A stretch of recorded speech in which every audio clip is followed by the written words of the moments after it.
జీవిత మార్గములన్నీ చీకటిమయమైనప్పుడు, ప్రతి ద్వారము మూసుకుపోయినట్లు అనిపించినప్పుడు, ఒక్క ద్వారము ఎల్లప్పుడూ తెరిచే ఉంటుందండి. అదే ప్రార్థన ద్వారం. ప్రార్థన కొన్ని మాటల సమాహారము కాదు. అది ఆత్మ యొక్క ఆక్షందన, దేవునితో ప్రత్యక్ష సంభాషణ. వైద్యము విఫలమైనప్పుడు ప్రార్థన ఫలిస్తుంది అని అంటారు కదా. ఒక చిన్న ఉదాహరణ: బిడ్డ ఏడ్చినప్పుడు తల్లి పిలవకుండానే పరిగెత్తుకుంటూ వస్తుంది.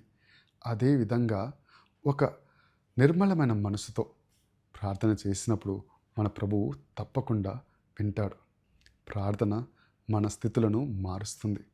ప్రార్థన మనము ప్రతి దినం ఎదుర్కోవడానికి కావలసిన శక్తిని ఇస్తూ ఉంది. ప్రార్థన మనలో విశ్వాసాన్ని, నమ్మకాన్ని, నిరీక్షణను నింపుతుంది. కాబట్టి ప్రతిరోజు కొన్ని క్షణాలు హృదయపూర్వకంగా, నిష్కలంకంగా ప్రభువుతో సంభాషణ చేయండి. ఆయన్ని వేడుకొనండి. ఎందుకంటే విరిగి నలిగిన హృదయాలను కూడా బాగు చేసే శక్తి ప్రార్థనకుంది. దేవుడు మిమ్మల్ని దీవించునుగాక. ఆమేన్.